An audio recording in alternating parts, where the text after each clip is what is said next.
Hello guys, you're watching German Gyan. My name is Nidhi Jain and guys, today we're gonna cover German word order in Nebensätze. Yes, it's gonna be advanced, but in the most easiest way you can ever imagine.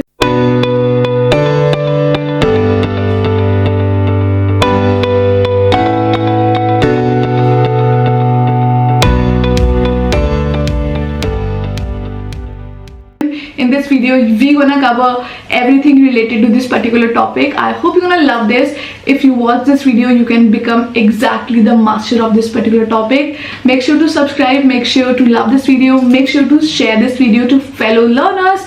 If you are watching me for the very first time, then my name is Nidhi Jain. I'm a CEO and the founder of German Gyan. German Gyan provides you online and offline classes. We do provide teacher training program, exam preparation, brush up classes, interview preparation and whatnot. So why to waste time? Enroll with German Gyan and let's get in this video. Let's go. Let's understand German word order or the German sentence structure. And the first question is, what is a Nebensatz? Ein Nebensatz ist ein Satz, der vom Hauptsatz abhängt. Means a Nebensatz is a sentence which depends on the Hauptsatz or the main clause. And Nebensatz usually starts with connectors like das, weil, wenn, obwohl, während, damit, ob, als, nachdem, bevor, seitdem, bis.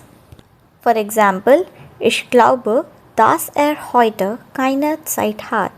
Now, as you can see, this last sentence starts with das. That means it shows that it is a Nebensatz, and that's why the verb is at the end of the sentence. Means in Nebensatz, we write the verb at the end of the sentence.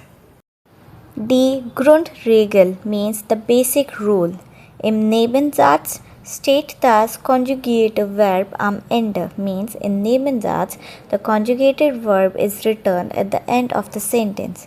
For example, in Hauptsatz we write arbeitet heute, means the verb arbeitet is at the second place. But if we write the same sentence in Nebensatz, then the sentence will be weil heute arbeitet. So here the conjugated verb is at the end of the sentence. Zwei Verben im Nebensatz means two verbs in Nebensatz. Bei Modalverben und Perfekt stehen beide Verben am Ende.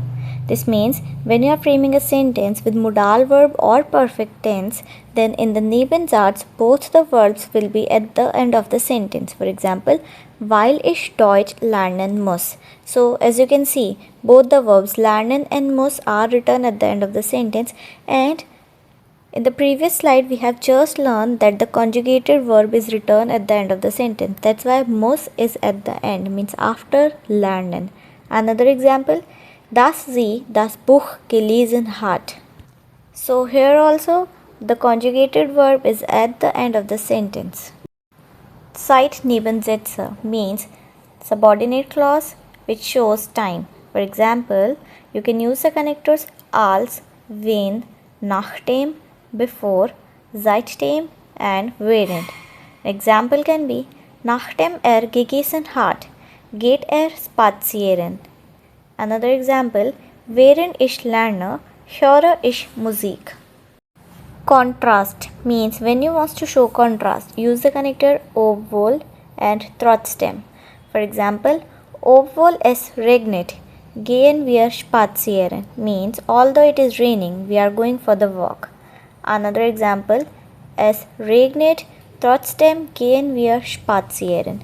So basically you can use these two connectors to show contrast.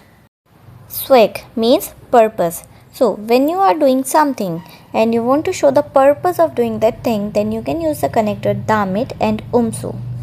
For example, ich lerne Deutsch, damit ich in Deutschland arbeiten kann, means I'm learning German so that I can work in Germany.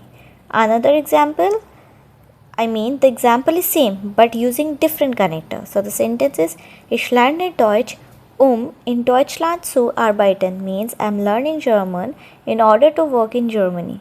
So now see, Both of these connectors you can use to show the purpose, but the difference is that when we use damit, then we have to use the subject in both the parts of the sentence. That means before connector and after the connector.